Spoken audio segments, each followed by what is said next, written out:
Y bueno, pues nuevamente, después de esta pequeña introducción, nuevos tratamientos para tratar el SIBO en niños con autismo. Tenemos una propuesta muy fabulosa, increíble lo que hizo el doctor Nemeche. Entonces, él deja una base, o tiene una base más bien, porque él sigue trabajando. Tanto así que sigue mejorando, tanto así que hoy te propone glutamina. Mañana es posible que te proponga otra cosa. ¿Por qué? Porque todos los niños son diferentes. El SIBO, sí, que es el sobrecrecimiento bacteriano, no existe por una bacteria, existe por varias. La más conocida que se propone por el ácido propiónico es la Clostridium. Y eso está, sí, pero falta mucho por seguir aprendiendo porque acá hay millones de bacterias y que cuando crece una, crecen todas. Y eso es muy interesante. Entonces ya tenemos un pequeño dinamismo diferente. No nada más crece una, crecen más. Y cada vez que crezca una bacteria, libera muchos ácidos. Entonces, vamos a entender, dice, ¿el SIBO es uno de los factores detonantes de la sintomatología del autismo? Sí, claro. Tanto así que el doctor ha podido ayudar a muchísimos niños y deseamos que siga, porque él es un gran científico, ayudando. Pero también lo más moderno en gastroenterología, que aquí lo ponemos, es poder avanzar más en el tema del SIBO a esos familias con sus hijos que desafortunadamente, ¿verdad? Porque siempre cuando vas a iniciar un protocolo, sea cual sea, porque recuerda que todos son extraordinarios, el del desparasitación, el de la cándida, el de los virus, el de los metales pesados, y hoy del SIBO, que la primera propuesta es del doctor, nada se debe de pelear. Nada lo es todo, pero la suma de todo siempre ayuda. Todo mundo somos parte de la verdad, pero no la tenemos absoluta. Y desde ahí, cuando algo no te funciona, tienes derecho a cambiar. Cuando algo te funciona, tú debes de seguir.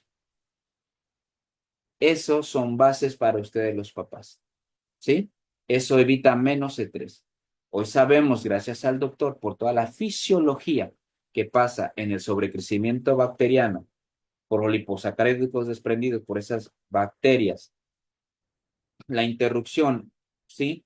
De citoquinas proinflamatorias y se aumentan las inflamatorias, modificación de la microglía, terrible lo que pasa a nivel cerebral. ¿Y cuántos niños al bajar el SIBO han mejorado? No, no, es una maravilla del mundo, pero ¿cuántos no han podido? ¿Por qué? Porque tal vez las condiciones de salud son muy diferentes de uno a otro. Y eso, papás y mamás, no se van a escapar de esa nunca. Lo que tiene usted enfrente es diferente al vecino. No, generalizar es algo que te puede funcionar, pero cuando no te funciona, tienes que mirar a la ciencia y buscar muchas opciones. Entonces, él deja una propuesta. Él dice, tenemos que evitar que las bacterias del colon suban al intestino delgado porque liberan ácido propiónico, de ahí se derivan liposacáridos, que son fragmentos de las bacterias. Estos promueven citoquinas inflamatorias 1L1, 1L6, TNFA, microglías estimulada, inflamación cerebral y una apoyo neurológica que no se recorta bien sobre el crecimiento. Él propone inulina como un fructolosacárido, omega 3, ¿sí? Sobre todo más DHA que EPA, aceite de oliva rico en polifenoles y un grado de acidez, rifaximina, por si no funciona inulina, por ejemplo, pero también otros chicos, digo, desafortunadamente no funciona porque uno quiere que todo funcione. Y hoy agrega glutamina. Pues la glutamina no nada más es un sellador. ¿A cuántos niños los altera? ¿Por qué? Porque descompensa el equilibrio glutamato-GABA. Pero bueno, ¿a cuántos niños les funciona, no? Y cuando funciona es una maravilla, ¿no? Que un niño no debe depender de nada de esto, no. De hecho, él lo explica en su libro, que tiene tres libros maravillosos, dos en español y uno en inglés, y pueden buscar en Facebook su canal o en YouTube, que esto es a largo tiempo,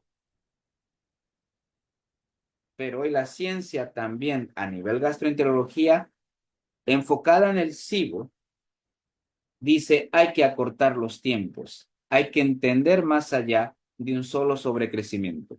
Y para entender eso tenemos que entender el primer punto de partida en el mundo del autismo, que la microbiota de sus hijos puede estar inmadura, desequilibrada, alterada, lastimada, deteriorada. Es un punto de partida. Una de estas condiciones tienen sus hijos. En las primeras clases siempre hablamos de entender y comprender cómo por etapas se va formando toda la microbiota. Pueden verlas, las primeras clases en microbiota autista, donde empezamos a entender cómo se formó todo, la herencia bacteriana de la mamá, boca, seno, placenta, intestinal y vaginal, el semen del papá que se une con el óvulo. O sea, hay que entender muchísimo, que es precioso entonces el universo de la microbiota, para entender que cuando un niño nace ya puede traer desequilibrada, pero en el camino se deteriora. ¿Por qué? Porque atraviesa por muchos factores. El ejemplo claro son los antibióticos. Después de los antibióticos es el enemigo número uno de una microbiota. La deteriora, la desbasta, ¿sí? Y por eso pueden venir dificultades como la disbiosis. Sabemos que una microbiota, y lo entendemos y cada día lo aprendemos, cuántas funciones hace, ¿no? A nivel neurológico, metabólico, inmunológico, ¿sí? Es formidable lo que hace inmunológico, es formidable. Pero esas funciones no empiezan a hacer su trabajo. Recordando que se une la herencia microbiana con la herencia del sistema inmunológico innato y luego se viene el adaptativo, ¿sí? Y que la microbiota es el que dirige al sistema inmunológico ¿para qué? Para defenderse de virus, hongos, bacterias o parásitos. Y todo esto lleva, obviamente, a alteraciones neurológicas. Cuando se hacen las evaluaciones en el neurodesarrollo por los hitos, pues es obviamente que hay escalas como ADOS, como Denver, sí, como ARIS, ya depende en qué centro vayan, si con un psicólogo, si con neuropediatras, si con un pediatra, que todos son extraordinarios y buenísimos, donde quiera que estén en sus países, donde te evalúan a tu chico, ¿no? Donde hoy se trata de evaluar a más profundidad si tiene autismo y qué grado tiene, o tiene otro tipo de trastornos. La microbiota es una base para esto y para más. Sea cual sea el diagnóstico de un niño en su proceso de desarrollo alterado, la microbiota siempre es una base. ¿Sí? Recuerden, yo trabajo para otro grupo, no nada más en este caso, damos conferencias para grupos de niños con autismo como ustedes, sino hay otro grupo muy especial de genética y niños con trastornos genéticos, donde también aportamos todo lo que es la microbiota a nivel genético. Y entonces, una de las cosas importantes que tienen sus hijos es que la microbiota puede estar inmadura, desequilibrada, alterada, lastimada o deteriorada. Hay estudios que te permiten valorar y entender, sí, el examen de heces fecales, que tienes que llevar la muestra a un laboratorio, si tú estás en Latinoamérica, por ejemplo, si estás en Argentina, Perú, Ecuador, Chile, Brasil, va para Europa. Si tú estás más o menos de Honduras, San Salvador, para acá, para mi país, México, vámonos a Estados Unidos. Esa es nuestra mejor referencia, ¿sí? Por ejemplo, claro, también puedes mandar de Perú, Ecuador a Estados Unidos. Depende del laboratorio y depende, porque hoy están cambiando mucho los estudios de cómo se hacen, cómo se valora, qué es lo que se valora y cada día tienen mejor amplitud. Porque lo que se trata en un estudio de heces fecales es recoger todo lo que está pasando a nivel del colon, donde están muchísimas bacterias. Y ese examen te puede mirar si hay un sobrecrecimiento bacteriano llamado SIBO, del que estamos hablando, pero también puedes ver de hongo porque también hay un sobrecrecimiento de hongo que se llama SIFO. Recuerden que en las clases pasadas vimos el viroma humano, el micobioma, ¿sí? La microbiota, ¿sí? Donde el microbioma tenemos muchísimos hongos en el cuerpo, ¿sí? Entonces, la microbiota de sus hijos es el primer parámetro a entender y comprender para desarrollar cualquier cosa. Lo más nuevo en el tratamiento del SIBO es entender un poquito todo esto, una disbiosis intestinal, qué pasa con la microbiota, ¿Por qué el colon deja de escapar sus bacterias hacia el intestino? ¿Sí? ¿Por qué el intestino delgado pierde sus defensas de protección? Porque una cosa es que se suban y otra cosa es que el intestino delgado lo permita y no se defienda. Tenemos un sistema inmunológico asociado al tejido linfático que se llama GAL, el estreñimiento que es un factor y la mayoría de los niños con autismo siempre se estreñe, los alimentos, ¿por qué? Porque vamos a comprender que cuando el intestino delgado no digiere, no asimila, la comida se fermenta. ¿Qué crees que hacen las bacterias del colon? Suben por el alimento. Y ahí está un problema. Le estás dando de comer. ¿Sí? Biofil, dejan una memoria, lo hablamos en la clase pasada. Cuando las bacterias invaden, dejan una memoria. Tú puedes bajar las bacterias, pero si no quitas las memorias, se reactivan. Y eso lleva a la dependencia tanto de un probiótico, de un simbiótico, y hay que quitar todo. Entonces, esto es lo que hay que entender de lo nuevo sobre el SIBO. Entonces, el paso número uno, la disbiosis intestinal. ¿Por qué? Porque hay un desequilibrio entre las bacterias. ¿Por qué? Porque uno de los peores factores que provoca la disbiosis intestinal son los antibióticos. Y si el niño vino sin la leche materna, vino con complicaciones en el embarazo, vino por la cesárea y le rematan con antibióticos desafortunadamente de los 0 a los 3 años y luego se le introducen, porque ustedes deben de hacer un recuento de memoria de alimentación porque hay una memoria en el intestino y hay una memoria aquí, en esta cabecita. Analicen qué le dieron de comer después de los 6 meses a los 2 años. Y la mayoría damos muchos carbohidratos que se fermentan rápidamente. Eso es para que ustedes hoy analicen la historia cuando ya empieza la introducción de alimentos, ¿qué es lo que dieron? Y la mayoría, si se dan cuenta, son tres. Son frutas, verduras y cereales. Analicen y van a coincidir muchísimas cosas. Entonces, eso remalta el desequilibrio. ¿Y qué creen? Se quedan las memorias de sobrecrecimiento de cosas. ¿Ok? Entonces, sabemos que la eubiosis, pues es lo equilibrado entre hongos, bacterias, virus y uno que otro parásito y las bacterias.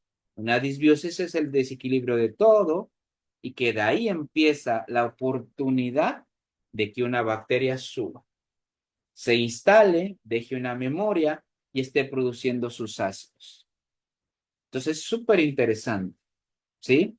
Apunten esto que les va a encantar. Cuando la comida se fermenta, tú vas a descubrir qué fue lo que le está pasando a tu hijo.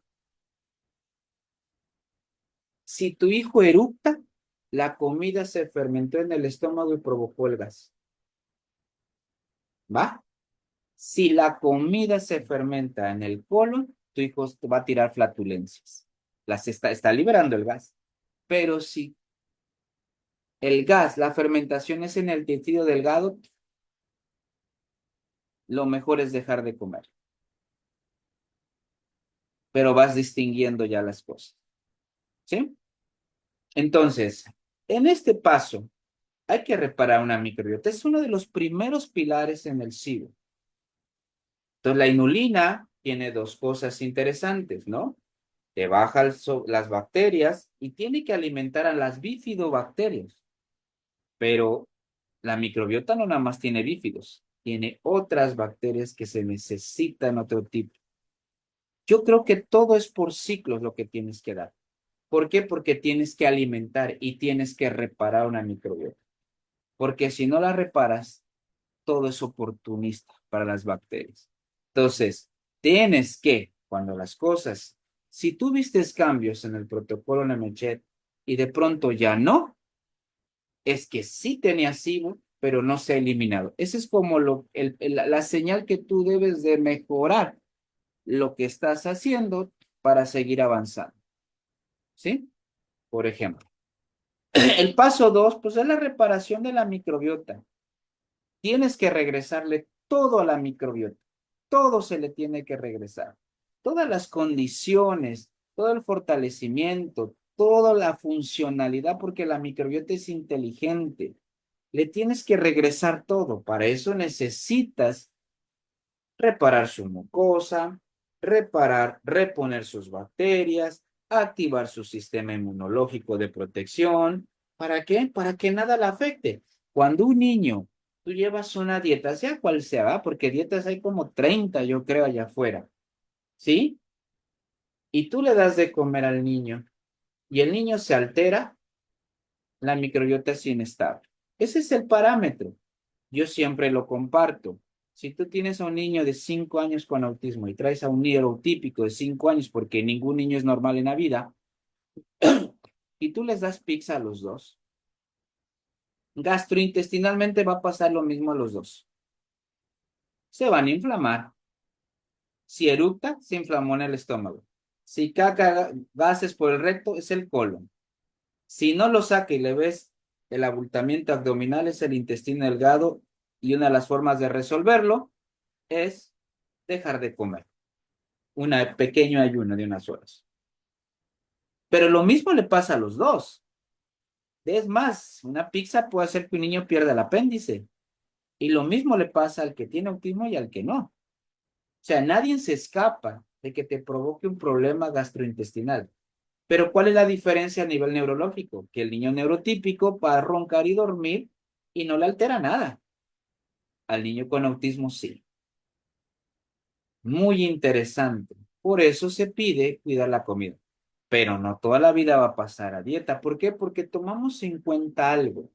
La restricción calórica, la restricción de nutrientes, pues tiene un efecto a nivel muscular, sí, a nivel de la estatura, a nivel de los dientes, a nivel de crecimiento. Por eso es importante reparar la microbiota y empezar a darle vida a través de lo que come para que el efecto sea multifactorial en todo el cuerpo.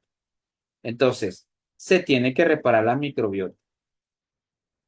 Tenemos que regresarle al niño lo que por herencia tendría que traer, que muchas veces no trae. El paso 3, lo que explica el doctor. El colon deja escapar las bacterias al intestino y lo invade. El intestino, ¿por qué lo hace el grueso, no? Parte lo explica, ¿no? Cambia su pH, son oportunistas y sale. Y ya nos invaden, ¿sí? Y también porque hay una sobresaturación. Ahí entra el estreñimiento como clave en esto, como clave, como clave. Recordando que en el autismo el estreñimiento es una condición, si preguntáramos aquí con ustedes, tal vez más de, hoy están 93 conmigo, 92 de estos 92 que están ustedes, que son 92, ¿cuántos tienen estreñimiento su hijo? Más del 50% tienen. Ahí pongan su manita si tienen estreñimiento, más del 50. Y un día les hace un laxante suave, otro día les puede hacer un citrato de magnesio, otro día le haces un enema, otro día le pones un juguito de ciruela pasa, ¿sí o no? O sea, vas rotando inclusive. ¿Sí? Vas rotando a veces, o a veces te está funcionando uno. A veces tienes que recurrir a un farmacéutico, un supositorio, ¿sí? Entonces, ¿por qué? Porque si tú no corriges la bajada y la funcionalidad del intestino, toda la vida se va a estreñir el niño y no puede depender. Porque hay que entender, ahorita que hablemos del estreñimiento, muchas cosas más allá de solamente dar algo. Entonces, aquí entra mucho en este paso lo que dice el doctor. Las condiciones son aptas para que se eleven las bacterias e invadan. Y dice el doctor, hay que bajarlas. Y él tiene toda la razón, porque están produciendo muchos tóxicos aquí arriba y se está inflamando el cerebro. Y tomemos en cuenta, se dispara ácido propiónico y baja mucho butirato y mucho acetato, que son los ácidos grasos de cadena corta, se descompensa todo. El paso 4, el intestino delgado pierde sus defensas de protección a la invasión de las bacterias. Aquí ¿Por qué? Porque la microbiota está en una totalidad más alta en el intestino delgado. El sistema inmunológico que viene a continuación está aquí, ¿sí? Y segundo, la movilidad que tiene el intestino delgado para evitar que se acumulen. El intestino no está listo para recibir, pero también tiene el modo de defenderse y decir, hey, ustedes no van a venir aquí, yo te puedo regresar. El problema es cuando pierde la capacidad del intestino delgado, se le viene todo encima. Entonces, la mirada hoy es diferente. Si hay que bajar bacterias, sí, pero tú tienes que darle todo al intestino delgado para que logre defenderse de la invasión. Este ya es lo más moderno de la ciencia para el SIBO, ¿sí? Dicen, hemos trabajado a nivel, ojo, quitemos tantito el doctor Nemeche y el extraordinario trabajo y pongamos a la gastroenterología y dice, hemos trabajado y luchado contra el sobrecrecimiento a nivel del colon. Pero se nos había olvidado que hay otro personaje, que es el intestino delgado, que dicen, oiga, no se olviden de mí, que de mí depende si acepto que se suban o no las bacterias.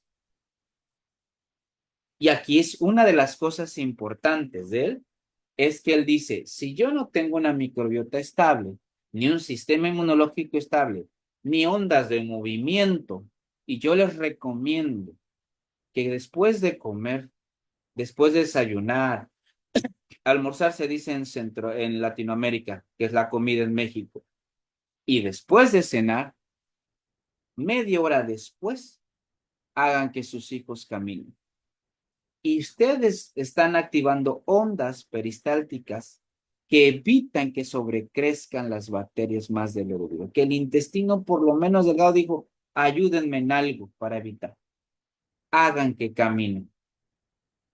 ¿Sí? Media hora después, hagan que caminen. ¿Ok? El paso 5, activar el sistema inmunológico, el tejido linfoide asociado al intestino, donde tenemos en las placas de Peyer, tenemos ciertas células inmunológicas que se tienen que activar para defenderse. En una de las clases les dije que había bacterias, perdón, células inmunológicas específicas para atacar a las bacterias. Todo depende de esta parte. Ayudemos aquí. Aquí es donde ya no entra la inulina. Aquí es donde ya no entra el omega. Aquí es donde ya no entra el aceite de oliva. Se necesitan muchas cosas más. Aquí es donde pones énfasis al sistema inmunológico y al tejido, que bueno, el tejido asociado al intestino. Son cosas específicas que aquí hoy le tienes que devolver al intestino delgado todas las herramientas posibles para que se defienda de la invasión. El paso 6, el estreñimiento. ¿Sí? Aquí tenemos que entender muchísimas cosas. La comunicación por el sistema nervioso entérico. El intestino se llena y le pide al cerebro buscar por hábito y costumbre y por dinamismo dónde va a desalojar. Y todos sabemos y nos enseñaron a ir a un baño. Nadie nace en una sala, nadie nace en un cuarto. Buscas y el cerebro busca porque se le avisó, se le acostumbró, se le llenó de información que tienes que buscar un lugar donde, que es el baño, una taza. Ahí vamos a desalojar todo, ¿sí? Y el cerebro regresa después de que encontró, le dice, ya encontramos el baño. Le avisa al intestino, hay que correr. Pum, pum, pum, pum, y hacemos nuestras necesidades. En sus hijos no pasa eso. Se interrumpe esa comunicación. Por eso, esto es muy interesante. El estreñimiento no nada más se trata a nivel gastrointestinal, sino a nivel cerebral. Y si un niño se estriñe, todo se protufleta. ¿Y qué crees que va a pasar? Las bacterias crecen. Y si allá arriba el intestino delgado no está con las herramientas para evitar y regresar las bacterias, pasa lo que dice el doctor Nemetschek. toda una cascada inflamatoria. Paso 7, la comida. Imagínate, las bacterias ya están arriba. Hay muchos tipos de dieta. Las más enfocadas, la dieta FODMAP, la dieta GATS, la dieta baja en carbohidratos y la dieta paleolítica. ¿Cuál le quedará a sus hijos? No hay una dieta especial para cada uno. Hay recomendaciones generalizadas. No gluten, no caseína. Y yo les he hablado de las proteínas no gluten. Ahí pueden ver también una clase. ¿Sí? Porque el intestino y su microbiota de sus hijos no está listo para un producto, aunque venga enriquecido de lo que sea. Nada más que la sociedad pues no lo impone. Que eso es tan diferente. ¿Sí? Entonces, cuando ya está sobrecrecido todo, hay muchos alimentos que siguen manteniendo todo el sobrecrecimiento. Las bacterias tienen que alimentarse de algo. Necesitan un sustrato, alguien, para seguir vivas y hacer sus estragos. Y eso es la comida.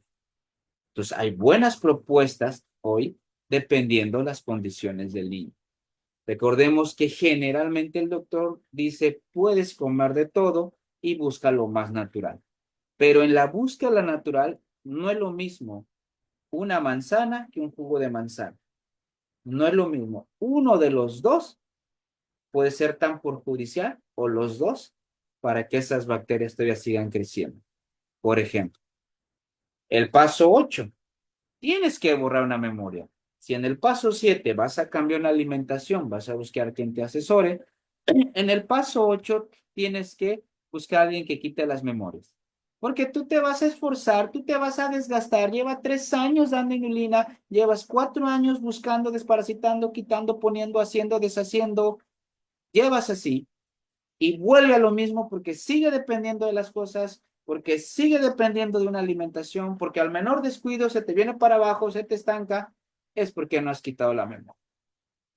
Y se nos había olvidado. Y dice la ciencia, no, señores, las bacterias dejan una memoria de reactivación. Si no quitas esto, no sirvió de nada. Esto es como los metales pesados, tantito el tema. Tú varás y darás y asás, pero si no modificas la microbiota, todo se regresa. Un día les hablaré de eso. Tenemos que comprender que no se trata de dar por dar. Se trata de entender y comprender qué se va a hacer, por qué se va a hacer, hacia dónde están los resultados y hacia dónde están las crisis. En el caso del SIBO, tienes que quitar su memoria, si no se va a estar reactivando. ¿Sí? Entonces, un nuevo programa, cuando te falla el doctor Nemechet, y no es porque él no quiera ayudarte, yo creo que él está en la mejor disposición, su protocolo de alto por el mundo, pero es la ciencia enfocada en el SIBO, no en el autismo. En el SIBO nos propone muchísimo más de entender y comprender para bajar una bacteria, para activar el sistema inmunológico, para que el intestino delgado se defienda, para que el colon se mantenga, para que se quite el estreñimiento, ¿sí? Más cuando no te quedó inulina y tú dices, Dios, entonces si no hay inulina ya no, mi hijo no va a mejorar, no. Para eso existen los nuevos tratamientos modernos, para eso existe todo el abanico terapéutico hoy para tratar el SIDA. Entonces, hay que entender y comprender cada paso y en el libro que yo les obsequié, bueno, ahí lo pueden leer, entender y comprender más aún, ¿sí? ¿Por qué? Porque tenemos que, no nada más hay ácido propiónico, hay muchísimos ácidos producidos por las bacterias. Cuando la comida se fermenta hay gases metabólicos, hay metabolitos tóxicos. Si tú estás demasiada carne, va a haber precresol. Eso es un inflamatorio en el cerebro. Ya lo hablamos y puedes revisar la clase de este metabolito tóxico. Se aumentan los liposacáridos, se generan citoquinas inflamatorias y hablamos del biofil, que hay una citoquina proinflamatoria, la L110, que es la clave para contrarrestar esto, que tienes que trabajar sobre la microglía y modificarla en vez de M1 a M2, que tienes que desinflamar el cerebro, que tienes que mejorar la poda y que obviamente las características pueden cambiar. Y como ves cuando tu niño mejora en las evaluaciones para determinar si hoy, después de 6 meses, un año, depende de dónde vayas, con quién vayas, desde su primera evaluación hasta tu segunda, cuánto ha mejorado. Muchos hacen básicamente algo que en pediatría, en neurología, los neuropediatras no están de acuerdo que es el ATEC, ¿sí? Se hacen otro tipo de evaluaciones, pero bueno, son referencias que les pueden ayudar. La nueva propuesta es, no nada más existen los pre, que sería la inulina, existen probióticos y probióticos es un mundo, también están los simbióticos que se unen ellos dos, vitaminas específicas, minerales específicos, antioxidantes, ácidos grasos esenciales, sí, pero no nada más existen tres. Sabemos que el 6 es parte de una ayuda al ácido arquidónico en buenas dosis, porque si das mucho inflamas el cerebro, los omegas 9 que está en el aceite de oliva, los polifenoles, sí, pero existen otros antioxidantes, sí, donde quedan los betacarotenos, los flavonoides, sí, muchísimas cosas. El ejercicio, hagan que sus hijos caminen, alimentación precisa, entender cuál es la mejor propuesta de alimentación, y eso puede permitir que si tú ibas muy bien y te quedaste estancada, puedas seguir avanzando, reacomodando. ¿Por qué? Porque a lo mejor el SIBO nunca se fue en su totalidad. Conclusiones. Si usted está en el protocolo NMH y tiene los resultados obtenidos, usted debe de seguir el protocolo. La respuesta es sí. Y debía de respetar lo que él propone. Porque yo entiendo, en la desesperación, desparasitas, que las haces, deshaces, y él dice que eso no se debe de hacer, ¿no? Conclusión 2. Si usted lleva mucho tiempo en el protocolo de MH y se estancó en los resultados, tal vez considere las demás piezas de rompecabezas para salir de estancamiento y avanzar en qué, en normalizar, porque nunca debe de perder dependencia. Si usted depende de algo, nunca está arreglando nada. Conclusión 3. Como cada niño es diferente, ¿sí? Dar un protocolo completo tratando todas las piezas del rompecabezas puede ser la mejor opción para avanzar las mejorías cognitivas de sus hijos. Entonces, eso es súper, súper, súper interesante. Y aquí ya tienen, lean el libro, hoy tienen esta grabación, que pueden seguir ayudando a sus hijos.